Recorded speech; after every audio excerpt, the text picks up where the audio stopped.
Eh bien bonjour à tous messieurs dames, bienvenue sur cette nouvelle vidéo et j'espère que vous allez bien, c'est Fukio. Aujourd'hui on se retrouve, on est le 22 mars 2023, on est assez tard dans la nuit, les marchés ont tous clôturé, nous avons un CAC 40 qui sur la séance a réussi, sur la séance je précise bien, a réussi à nous sauver les 7100 points, on est à plus 0,26%, on a clôturé à plus 0,26%, donc dans le vert, l'Eurostoxx à plus 0,07, le DAX plus 0,14, le FTSE 100 plus 0,41. Le Dow Jones, hélas, moins 1,63, belle baisse au niveau du Dow Jones, le Nasdaq, moins 1,60, le Nikkei 225, plus 1,93, le pétrole Brent, 74,79$, le 11 d'or, 1967,77$, et un euro USD à 1,087. Bitcoin, 27 375$. Palmarès du SRD, on a Bionix Pharma, plus 12,84, Avenir Télécom, plus 12,31, et Abivax, plus 6,80. Au niveau des plus fortes baisses, 6 moins 6,01 pour Clépierre, Balio qui fait moins 6,06 et Antin Ifpart qui fait moins 6,13. Aujourd'hui, grosse actu forcément. Déjà, l'une des plus importantes, j'ai envie de vous dire, c'est la Fed, effectivement, qui relève ses taux d'un quart de point, donc de 25 points de base, donc de passant de 4,75 à 5%. Voilà, de relevé de taux.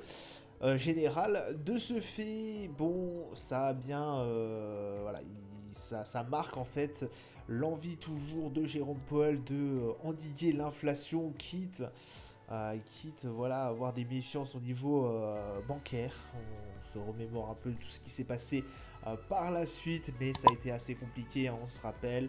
Crédit Suisse qui a été dans la sauce, qui a été sauvé de justesse, SVB, on peut remercier la Fed et le Trésor américain d'avoir sauvé aussi les meubles, j'ai envie de vous dire, SVB qui a fait faillite, voilà. Tout ça a fait que forcément il y a eu un petit doute, est-ce que la Fed va relever ses taux comme ce qui était indiqué par le consensus de 25 points de base. Il s'avérait du coup oui qu'ils ont relevé les taux et que de plus voilà, ils relèveraient comme d'habitude les taux. Rien n'a changé pour eux, voilà. Il fallait le savoir, donc c'est pour ça que ça n'a pas trop, on n'a pas non plus trop, enfin les marchés n'ont pas trop apprécié cela. Ils pensaient qu'à potentiellement il aurait pu, comment vous dire, délester, laisser un peu couler, ralentir un peu cette hausse de taux, parce qu'effectivement quand vous avez plusieurs grosses banques, parce que là vraiment on a failli avoir un crack encore plus fort. Au niveau bancaire, qui aurait pu sûrement emmener une crise complètement mondiale, hein. Bah forcément, quand vous êtes confronté à ça et que vous savez que voilà, potentiellement, si vous arrêtez de relever les taux, bon, bah, certes, l'inflation pourrait revenir, mais vous calmez en fait tout ce qui est au niveau bancaire. Bon, il a pris le risque, en tout cas, de relever les taux, pardon. Et du coup, bah voilà, viendra qui verra, hein, je vais vous dire. On verra par la suite ce qui en deviendra au niveau de nos chères banques, mais ça risque d'être un peu compliqué. Bon, après, on peut voir forcément que les institutions tiennent bon. Voilà, on a vu la Fed voilà, se démerder pour garantir les fonds des investisseurs qui étaient chez SVB. On a eu aussi Christine Lagarde qui nous a fait une allocution hier ou aujourd'hui, je ne sais plus, nous disant que voilà, elle aussi, elle était prête si besoin se faisait sentir, comme Crédit Suisse ou autre, voilà, elle était prête à engager des fonds, enfin en tout cas à essayer de sauver les meubles. Donc on a quand même des banquiers centraux qui sont sur le qui-vive, bah, heureusement d'ailleurs, hein, vous me direz, ils sont payés pour ça. Donc voilà, restons tranquilles, oui, mais voilà, restons vigilants quand même, puisque la hausse des taux va continuer. Voilà, hein, il a clairement dit, et Christine Lagarde l'a aussi confirmé, ils vont continuer la hausse des taux jusqu'à ce que l'inflation soit réduite, ou en tout cas approche, avoisine les 2% et quelques. Voilà. Donc, bon, bah forcément, qui dit hausse des taux dit bah, beaucoup d'indices dans le rouge. Voilà, ils auraient préféré que la Fed et la BCE soient un peu plus accommodants. Donc, ce n'est pas le cas. Voilà pourquoi on a certains, vous allez voir sur les graphiques, pourquoi on a certains indices qui ont bien plongé dans le rouge. Mais bon, ça c'était la grosse actu. La deuxième, et on va revenir un peu là-dessus, enfin, ça va engendrer les hausses de taux aussi, c'est le GBP. La Grande-Bretagne qui à 8 heures nous a sorti un taux d'inflation vraiment pas sympathique. Un rebond d'inflation. On était passé, rappelez-vous, on était passé au niveau de l'inflation à 10,1%, la valeur précédente, donc le mois dernier. Là, ça a été plus compliqué, on est remonté à 10,4. Donc, c'est-à-dire une inflation qui remonte. Ce n'est pas bon. On attendait une inflation qui descend, donc à 9,9. Mais là, on a une inflation qui remonte. Et ça, c'est pas bon du tout. Alors, il y a eu de multiples, apparemment. Il y a pas mal aussi sur les matières premières et autres. C'est un peu déconné au niveau de la Grande-Bretagne. De toute façon, en ce moment, la Grande-Bretagne, elle n'est pas à la noce. Ils s'en bouffent un peu les doigts du Brexit, d'ailleurs, aussi, au passage. Mais bon, voilà. Donc, effectivement, il y a eu des problèmes sur les matières premières, je crois, de tête. Je me rappelle plus trop les raisons, je me rappelle plus trop de tête les raisons, mais je crois qu'il y a ça. Il y avait d'autres facteurs forcément, mais du coup, ce qui a amené énormément la hausse d'inflation au niveau du JBP. Et c'est là justement, je voulais vous emmener. Demain, nous avons à 13 h la décision des taux d'intérêt de la BOE. Voilà. Donc, je pense que la BOE, alors on a établi sur 25 points de base. Là, remonter encore un peu, c'est possible que la BOE reprenne ces décisions-là et remonte de 50 points de base. Bon, après, je ne pense pas qu'ils le feront parce que déjà, ça risque d'être compliqué au niveau britannique. Ils sont dans la bouise, mais un truc incroyable. C'est incroyable. J'ai vu, je vous avais déjà raconté, hein, mais chez eux, les œufs, ça coûte une blinde. Hein. Donc accrochez-vous. Donc à 13 h environ, le GBP, décision des taux d'intérêt de la BOE. Donc ça va être très important à suivre. Je ne pense pas qu'il y aurait de surprise. C'est sûr, on n'aura pas moins. Ça c'est clair et net. Avec le rebond qu'on a eu aujourd'hui, je pense qu'on n'aura pas moins. Potentiellement peut-être un peu plus, 50 points de base, mais ça m'étonnerait énormément. Donc pour moi, on tablerait effectivement sur un 25 points de base. Revenons aujourd'hui, du coup on a eu la Fed, décision des taux d'intérêt, donc c'était bien 25 points de base, comme ce qui était annoncé par le consensus, projection économique du FOMC dans la foulée, et la conférence de presse de Jérôme Powell, bien évidemment. Demain du coup, 13 h, hein, décision des taux d'intérêt de la BOE et les taux d'inflation au niveau du Japon à suivre à minuit 30. Au niveau de nos chers marchés. Alors, nos chers marchés, comme je vous l'avais dit, on avait sauvegardé les 7100 points, on était même bien allé au-dessus hier sur une journée complète, sur une journée entière. Là, vous avez des journées entières hein, sur nos bougies japonaises. On avait réussi à passer au-dessus des 7100 points. Là, on est passé en dessous des 7100 points. Ça ne veut pas dire forcément que ces 7100 points sont breakés. Hein. On peut avoir un gap haussier ou baissier, encore une fois, pour demain. On a clôturé à 7065, donc bien en dessous des 7100, quand même. Enfin, bien en dessous des 7100. Mais ça reste potentiellement atteignable de revenir au-dessus. Je pense que ça va être un peu compliqué pour demain, parce qu'effectivement, avec les décisions de la Fed, etc., je pense plutôt qu'on va tendre maintenant vers un marché un peu plus baissier.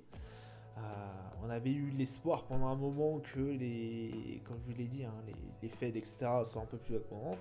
Là, ça va pas être forcément le cas, ils l'ont précisé. Donc c'est possible, et potentiellement, on serait plutôt descendant pour demain. Je suis pas Madame Irma, après, il peut se passer de moult et moult choses, je peux me tromper, mais déjà, regardez, on est vraiment sur une tendance baissière. D'ailleurs, confirmé par le MACD, on est vraiment sur un move assez baissier là, sur le CAC 40 qui me fait un peu peur, j'ai envie de vous dire. Bon, après, on a été bien monté, on a été chercher les 7400, hein, il fut un temps. Mais voilà, 7065, donc sur une journée entière, forcément, on avait eu des gains là un peu au niveau juste avant en fait, juste avant l'ouverture de Wall Street. On était bien le matin, hein. Vraiment le matin le CAC était assez bon, était assez vert pétant, Mais lui, il a fallu que Wall Street arrive, et forcément avec les décisions, les conférences, etc., etc., bon bah on est retombé dans le rouge. D'ailleurs, beaucoup d'indices sont tombés dans le rouge, hein. Regardez, le Nasdaq, on a été chercher pratiquement la barre des 13 000 pendant un moment. On a clôturé dans le rouge, effectivement, oui. Pourquoi? Bah parce que, alors forcément, tout ce que je vous dis, mais le Nasdaq est extrêmement, c'est la tech, hein, on n'oublie pas, est extrêmement corrélé avec tout ce qui est hausse de taux. Donc on va se méfier un peu là. Bon, ça va, ça a été assez gentil, j'ai envie de vous dire, assez gentil malgré une volatilité quand même assez forte. Pour l'instant, c'est possible qu'on aille rechercher les 12 000, hein, ouais, c'est même possible. Donc on a quand même une barre à sécuriser au niveau des 12 000 qu'on a travaillé moult et moult fois, mais qui a tenu, hein. Donc c'est très bien cette barre des 12 000 et quelques. Voilà, on avait SVB et tout ça, quand c'est passé Crédit Suisse, ça a tenu. Donc assez confiant en tout cas au niveau du Nasdaq. J'espère que cette barre des 12 000 va tenir, mais... Et puis voilà, voilà.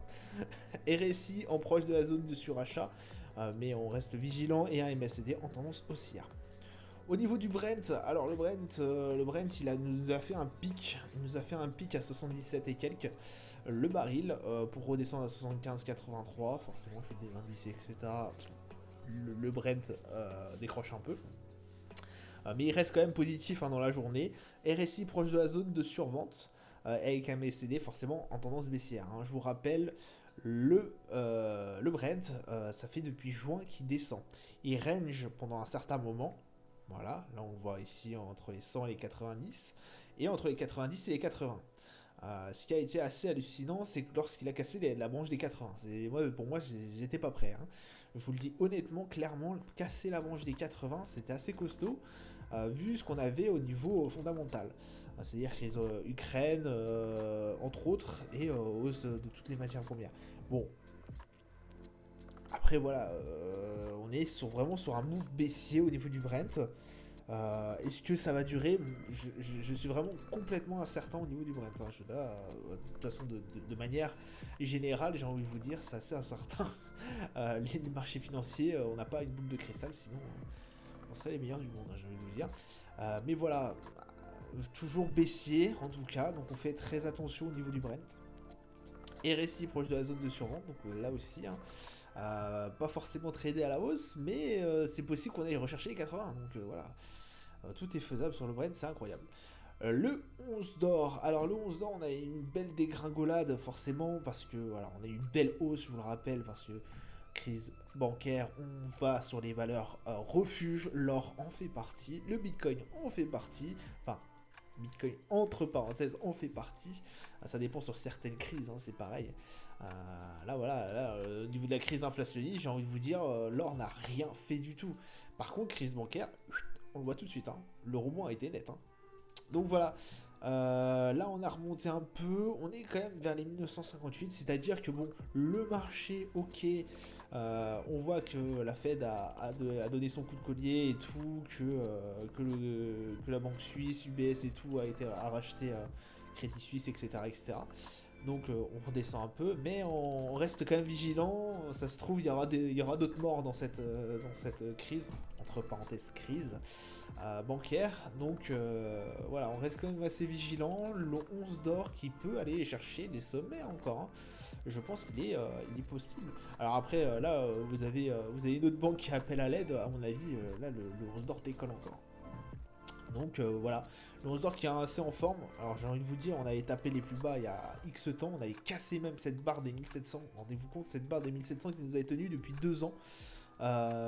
Incassable cette barre des 1700. Ouais, on était aux alentours des 2020 quand on l'a cassé, la dernière fois quand on a passé cette barre des 1700. On l'avait cassé au mois de septembre, je crois, de tête, cette barre des 1700, pour aller remonter. Et là, on a été chercher potentiellement double top, hein. Donc voilà. À voir par la suite, mais voilà, beaucoup d'espoir. Après, c'est possible que ça redescende vers les 1900, le 11 d'or, si tout ce qui est crise et autres se calme un peu. Le DAX, je vous avais dit que on a une un gros support au niveau des 15 000. Bon, la 15 114 exactement. Voilà, on avait fait une petite journée de baisse, j'ai envie de vous dire, bon, comme la plupart des indices, hein, forcément. Avec un RSI neutre, et puis un MACD, bon, voilà, une petite tendance baissière, forcément, avec ce qui nous est arrivé dans la figure récemment. Mais ça reste quand même correct hein, au niveau de notre cher DAX. Pourquoi pas plus tard aller chercher nos 15006 tranquillement. Vraiment, on va pas se presser au niveau du DAX. Hein. On a été vraiment chasser des tops, des stops bien bas. Ou même de chercher des positions bien basses, hein, voilà, des positions à l'achat. Vraiment très très bien. Voilà, on a sécurisé nos 15 000. Je pense que là, cette grosse barre des 15 000 voilà, va tenir. Je l'espère fortement. Mine de rien, on doit s'avertir quand même. On a voilà, comme vous voyez au niveau du MACD, on a une tendance baissière qui commence à se profiler. Attention quand même à ne pas trop redescendre. Voilà. Ça serait bien d'aller tenir encore ces 15 000 si c'est possible, ou même de repartir, de rebondir de nos 15 000 là, pour aller repartir chercher nos 15 006, ça serait sympa. Le S&P 3942, bon, on a été tâté les 4041 forcément, avec ce qui s'est annoncé, on est reparti en baisse. On a tenu nos 3821, gros support lui aussi au 3821. Pendant un moment, on a été jouer sur cette barre. Et puis après, bon voilà, on est repassé au-dessus des 4041. Pas assez, à mon avis, d'acheteurs ou même un potentiel de marché assez fort pour aller chercher les 15003, les 4003, pardon. Oula. 4003, mais du coup, on est reparti en dessous. Là, c'est possible que voilà, pendant un moment, on va stagner, on va ajouter un peu entre les 4041 et les 3828, 21, pardon. Mais voilà. Restons concentrés sur le S&P. Tendance, bah forcément un RSI en zone neutre et un MACD. Bon, avec une petite tendance baissière qui se profile, mais vraiment tout petite. Hein. Bon, notre cher Dow Jones, je vous rappelle qu'on a cassé il y a quelques séances, il y a 2 semaines exactement, je crois, de tête, les 33 000 qui me tenaient à cœur. Hein, ces 33 000 qu'on avait comme support depuis novembre, début novembre même. On a réussi à la casser quand même, cette barre. On est redescendu, alors au niveau des mèches, hein, de nos bougies, on est redescendu aux alentours des 31 353. Là, on se balade entre les 31 353 et les 33 000, mais sans réel, j'ai envie de vous dire, envie d'aller chercher ces 33 000. Bon, après, séance compliquée. On va voir ce que ça va donner par la suite. Notre MACD en tendance baissière et un RSI forcément en zone neutre. Voilà, ça sera tout pour moi pour aujourd'hui. Je vous souhaite une excellente journée, une bonne soirée à vous. Soyez très prudents sur les marchés. Et puis voilà, je vous souhaite une bonne soirée et je vous dis à plus tard. Ciao, ciao.